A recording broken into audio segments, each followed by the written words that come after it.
questo punto cerchiamo di capire come funziona Spring Boot e per quale motivo possiamo dire che la sua applicazione fondamentale, comunque sia il framework, va ad applicare i principi relativi proprio al pattern architetturale MVC. Allora, utilizzerò come al solito Draw.io e cerchiamo di capire un po' come funziona questa tipologia di struttura. Allora, l'MVC si compone di tre moduli fondamentali, uno si chiama View, uno si chiama ovviamente Controllers, anzi facciamo così, utilizziamo il plurale, Views Controllers, e poi ovviamente i nostri Models, ok? Allora, una delle caratteristiche più importanti su cui dobbiamo porre l'attenzione è intanto dove si trova l'utente e come va ad interagire direttamente l'utente. Allora, possiamo pensare che il signor Pino, fondamentalmente quindi una persona che va ad interfacciarsi con la nostra tipologia di applicazione, attenzione, vi ricordo una cosa fondamentale per noi, la nostra applicazione è composta da tutti questi tre elementi, ok? Va ad interagire direttamente con il primo modulo, ovvero quello che si chiama Views. Tecnicamente all'interno di Views cosa inseriamo? Inseriamo tutto ciò che potrebbe essere catalogato come front-end, quindi paradossalmente all'interno delle Views noi troveremo la UI, la User Interface, composta per esempio in HTML, CSS e JavaScript e così via. Ok? Quindi fondamentalmente l'idea qual è? Bene, all'interno di questa tipologia di approccio, fondamentalmente quindi a livello di questo, quindi all'interno di questo livello, ok? C'è tutto ciò che va a corrispondere, comunque sia che va a realizzare un'interfaccia con l'essere umano, ok? Benissimo, nella parte di controllers che cosa c'è? Allora, vediamo una parte molto semplificata dell'MVC perché dobbiamo cercare di espandere questa tipologia di approccio. Allora, all'interno dei controllers c'è praticamente il nucleo operativo dell'applicazione. Tecnicamente nella fase iniziale, attenzione, per chi già conosce come funzionano service e repository, ovviamente poi cercheremo di scaricare questa tipologia di approccio e tipologia di esecuzione. Quindi che cosa facciamo? Accettiamo all'interno del controllers, quindi all'interno dei controllers, il nucleo operativo. Ok? Quindi fondamentalmente cosa succede? Bene, dalle views io ad esempio clicco su un pulsante, che cosa scaturisce? Scaturisce un evento all'interno dei controllers, quindi se il signor Pino ad esempio clicca su un pulsante all'interno della nostra view scritto in HTML, attiverà fondamentalmente un'operazione all'interno del nostro controller. Benissimo, fin qua niente di particolarmente eccezionale. Bene, la questione qual è? Quando noi lavoriamo, tra virgolette, con le nostre applicazioni, però non possiamo mai dare per scontato che non ci siano, per esempio, delle classi o altro. Quindi fondamentalmente cosa succede? Tutto ciò che corrisponde alle nostre classi, quindi classi, e ovviamente quindi tutto ciò che corrisponde alle strutture che ci servono per creare fondamentalmente gli oggetti fanno parte di tutto ciò che è il mondo dei models. Quindi fondamentalmente cosa succede? Quando per esempio io vado a riempire un form che corrisponde ad esempio ai dettagli di uno studente, ok, il controller che cosa andrà ad attivare? Andrà ad attivare quelli che sono i model e quindi andrà a costruire fondamentalmente quelle che sono le informazioni o comunque sia gli oggetti a partire effettivamente da queste classi. Quindi che cosa succede? Ovviamente la tipologia di approccio è bidirezionale semplicemente perché potrei poterlo utilizzare anche semplicemente per effettuare delle operazioni e quindi lo scambio tra virgolette con le classi dal nostro controller funziona ovviamente in entrambe le direzioni. Però andiamo un po' oltre, proprio per quello che vi dicevo qualche secondo fa. Allora, togliamo la parte di nucleo operativo, perché? Perché tecnicamente l'MVC, questa tipologia di pattern architetturale, ci permette una operatività, ma carica troppo di responsabilità un pacchetto di classi che effettivamente corrisponde al controller. Paradossalmente voi dovete immaginare intanto, perché lo chiamo pacchetto di classi? Semplicemente perché questi sono i package che noi lavoreremo, che noi andremo ad utilizzare all'interno della nostra applicazione. Infatti, paradossalmente, se cerco folder, ok? Quando andremo a realizzare le nostre applicazioni, queste sono delle iconcine, praticamente delle directory. Ci sarà una directory chiamata views, una directory chiamata controllers e una directory chiamata ovviamente models. Benissimo, quindi abbiamo capito più o meno qual è la nostra tipologia di approccio. Bene, però semplificando un po' quello che è la nostra struttura, quindi per quello che noi abbiamo detto in questo momento, i controller si occupano di fare troppo. Perché? Perché il controller si occupa di prendere le informazioni relative a ciò che proviene dalla view e su questo siamo d'accordo. Poi, tecnicamente all'interno dei controller abbiamo detto che c'è il nucleo operativo e quindi la nostra business logic. Bene, e poi di che cosa si occupa di fare il controller? Anche di andare a scomodare le informazioni relative al model. Diciamo che ci incomincia a stare un po' stretta questa situazione, soprattutto perché immaginatevi di avere ad esempio un DB, quindi un database management system, come per esempio MySQL, ok? E fondamentalmente sarà poi ovviamente anche operatività da parte dei controller, effettuare le richieste sul database e così via. Quindi questa tipologia di struttura non ci piace molto effettivamente, quindi dobbiamo capire come ristrutturare questo pattern cercando di ampliarlo il più possibile, introducendo dei moduli fondamentali per noi. Bene, proprio relativamente a questa tipologia operativa, per scaricare il controller, ok, che dovrà occuparsi solo, ok, di controllare, perdonatevi il gioco di parole, però di intercettare quelle che sono le richieste formali da parte delle views, ok? Chi è che si occupa effettivamente poi di fare, di essere il nucleo operativo? Bene, tecnicamente andiamo a costruire un nuovo pacchetto, ok, che si chiama Services. Che cos'è la parte di Services? Beh, tecnicamente i Services, questo è il modulo ufficiale relativo alla business logic, ovvero in pratica tutto ciò che possiamo chiamare, ok, a livello operativo a svolgere delle funzioni tipiche della nostra applicazione, quindi qui dentro verranno fatti i conti, qui dentro prendo le richieste che provengono dalle views, che sono passate tramite il controller e controllate nella loro coerenza e faccio delle operazioni effettivamente all'interno dei services, ok?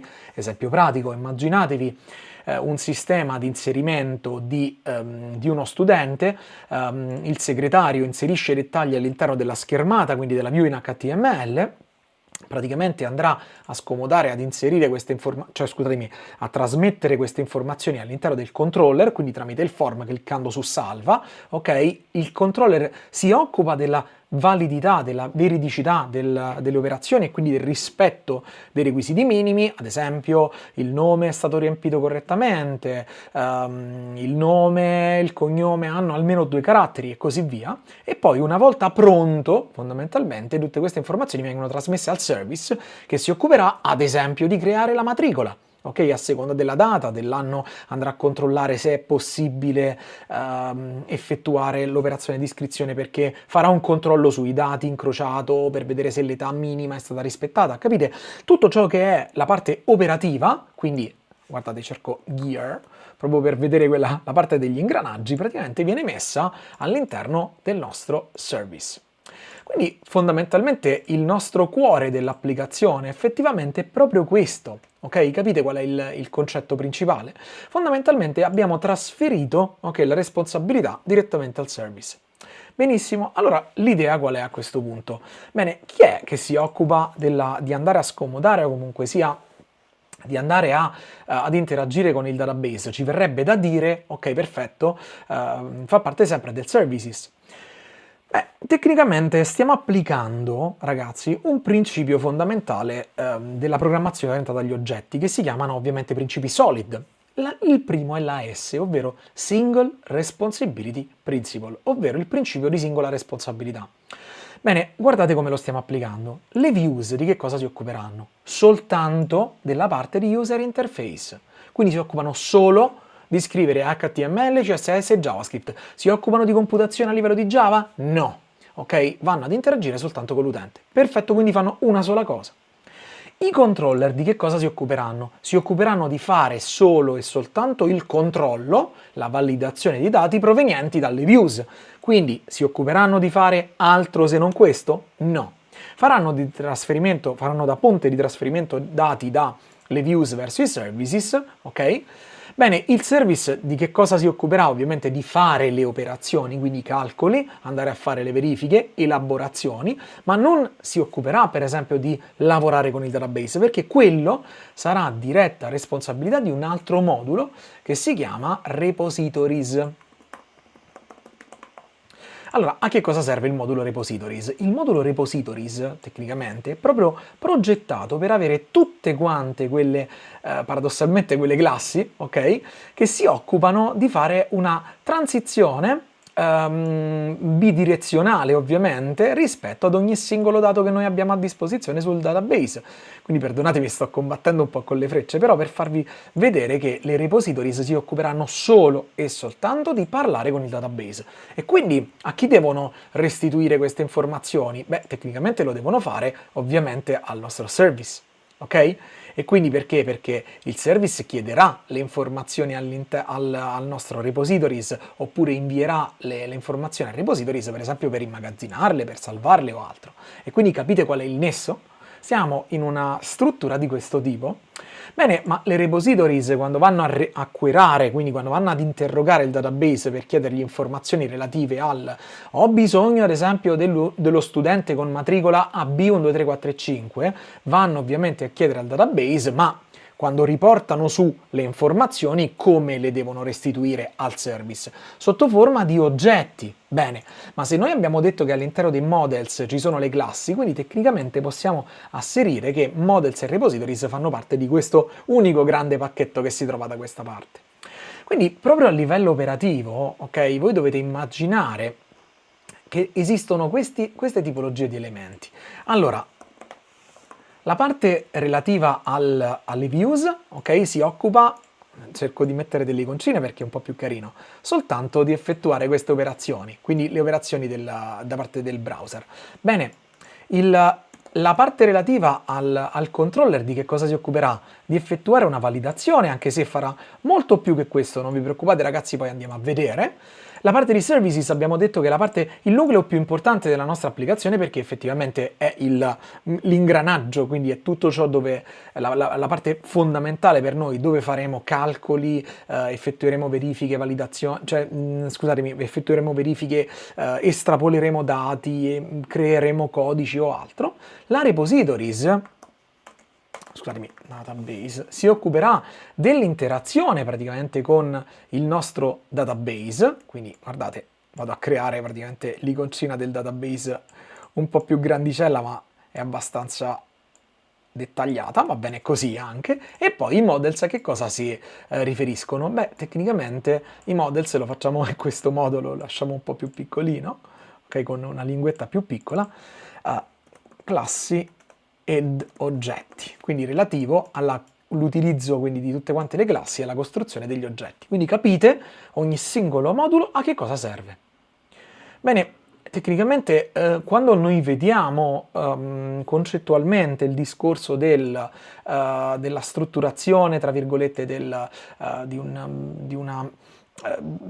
uno schema di questo tipo, la prima cosa che ci viene da pensare effettivamente è proprio questa. Va bene, mi riporto allora, quindi le views, mi riporto la parte di controllers e poi mi riporto la parte di models, ok? Però io tutte le volte che la vedo scritta sul libro praticamente trovo una connessione composta in questo modo. Bene, il problema qual è? Il problema fondamentale è uno solo. In pratica, quando noi vediamo una struttura composta a triangolo di questo tipo, tecnicamente non stiamo ufficialmente visualizzando un MVC, anche se qualcuno potrà dire il contrario. Va bene, ovviamente è un mondo libero, ognuno può dire quello che vuole, però tecnicamente cerchiamo di capirlo insieme. Bene, se io vado ovviamente quindi il signor, adesso quindi la signora Pina, ok, va ad interagire con le views, ok, le views non vanno direttamente a comporre i model a meno di un pattern particolare che si chiama MVVM, dove praticamente questo è una cosa estremamente importante per noi. Se conoscete Angular, conoscete React, praticamente avete una struttura molto più simile a questa. Perché? Perché tecnicamente tutto ciò che c'è nel model, quindi in tutti gli oggetti che vado a costruire grazie per esempio a controller, service o altro, vengono direttamente sincronizzati all'interno della view e così via. Infatti il two-way binding, se conoscete questo nome, che sincronizza l'oggetto con quello che viene visualizzato all'interno del form di inserimento tipico di Angular, è perché è più simile ad un MVVM che ad una struttura MVC, perché la struttura MVC fondamentalmente può essere raggruppata esattamente in questo modo, ok? Quindi questo mi va a riepilogare tutto ciò che noi andremo a creare. Bene, però dobbiamo fare un altro piccolo appunto. Su una struttura di questo genere, come si interfacciano le API? Soprattutto perché noi abbiamo detto che qui sopra, soprattutto nella parte di, anzi lo scrivo direttamente qui dentro, nella parte di views, noi abbiamo detto che ci sarà l'HTML, CSS e JavaScript. Dobbiamo cercare di capire dobbiamo fare un ulteriore passo per comprendere che esiste nella struttura delle API REST che noi andremo a realizzare questo stesso identico tipologia di approccio, però leggermente modificato. Vi faccio vedere. In pratica, mi copio il disegno perché è molto carino, lo voglio riutilizzare per dopo. Allora, quando noi andiamo a lavorare con un'API, ok, noi tecnicamente non andiamo a lavorare con il nostro browser, ok, ma ad esempio utilizziamo per effettuare queste comunicazioni Postman, ok, che è un simulatore di richieste, dopo vi faccio vedere come funziona, ma comunque sia l'ideale, ok, da comprendere è che all'interno, quindi questa comunicazione viene fatta utilizzando il JSON. Quindi guardate il formalismo, guardate, di tipologia JSON. Vi ricordo che JSON è un formato di scrittura di file, è un formato descrittivo, ok, che serve fondamentalmente, che viene accettato globalmente per quanto riguarda proprio la comunicazione. Bene, vi faccio un piccolo approfondimento direttamente dopo. L'idea è questa, il JSON, quindi il signor Pino, parla in JSON all'interno delle nostre views. Sì, infatti, perché propriamente, ok, le nostre views, quando parliamo di API, è come se non esistessero, ok? Guardate, lo disattivo, anzi, tecnicamente potrei, se non sbaglio, se non ricordo male, proprio direttamente disabilitarlo sotto questo punto di vista. Quindi ci viene da pensare fondamentalmente che tutte quante le comunicazioni, quando parliamo di una REST API, ok, avvengono, ok, direttamente con il nostro controller, quindi comunichiamo direttamente al controller quando lavoriamo in una REST. Però succede una cosa un po' particolare, perché il controller non è direttamente esposto. Cioè c'è qualcuno che passa queste tipologie di dato, ok, all'interno del controller. Infatti che cosa succede? La struttura del Model View Controller praticamente viene sempre preservata. Perché? Perché il signor Pino non deve andare a comunicare direttamente con il controller. Perché? Perché il controller si occuperà soltanto di visualizzare, di verificare quelle che sono le informazioni provenienti dalle views per single responsibility principle. E allora che cosa succede? Noi possiamo asserire che comunque sì, andiamo a comunicare con le views, ma non nel modo più stretto del termine. Infatti, al posto delle views possiamo pensare ad un componente principale di Spring Boot che si chiama serializzatore, quindi serializer / deserializer. Guardate, che cos'è questo qui? Questo praticamente è una sorta di componente che si sostituisce alle views. Beh, non è che si sostituisce, effettivamente è quello che viene esposto comunque sia, che va ad interagire con il signor Pino, che praticamente si occuperà di trasformare questo JSON, quando la comunicazione va in questo modo, verso il controller, in che cosa? Beh, tecnicamente in un oggetto. Quindi fondamentalmente cosa succede? Il nostro JSON viene trasformato in un oggetto. Ah, ma quindi se la comunicazione funziona al contrario, tecnicamente allora a questo punto possiamo anche dire che se la comunicazione va al contrario e quindi il controller che deve parlare con il signor Pino, ok, ci ritroviamo nell'animazione praticamente contraria, beh, l'oggetto verrà trasformato in JSON e quindi possiamo asserire che sempre all'interno della view c'è questo sistema ovviamente che mi permette di effettuare questa transizione. Bene, però è proprio questo un nesso fondamentale. Ed è questo la seconda tipologia di connessione che noi abbiamo. Perché? Perché noi questo oggetto da che cosa lo andiamo a creare e soprattutto da che cosa lo andiamo a dedurre in caso di serializzazione. Serializzare significa trasformare un oggetto in JSON, deserializzare significa trasformare, ok, il JSON in un oggetto. Guardate, proprio per parlarci chiaro, ok, questa tipologia di operazione, quindi quando dal JSON voglio passare, quindi faccio un'animazione sotto questo punto di vista verso l'oggetto, la chiamo deserializzazione, ok? Stessa identica situazione praticamente in Al contrario, perdonatemi, posso fare una... Oggi le frecce non mi aiutano proprio tanto, mi piace tanto farle insieme a voi. Allora, eccolo qui. Non riesco a traslarlo. Serializzazione. Ok, perfetto. Quindi se ci troviamo verso il JSON, la deserializzazione è il contrario. Bene, a questo punto cosa succede? Possiamo dire che la connessione, ok, tra questo elemento e questo, vedete, questi sono la stessa identica cosa, semplicemente perché dalle classi, se proprio vogliamo essere specifici, noi istanziamo gli oggetti. Allora è proprio per questo motivo che il nostro sistema dovrà avere a disposizione, soprattutto la parte di views e soprattutto la parte di serializzatore, dovrà avere a disposizione in maniera totalmente bidirezionale, ok, anche i models.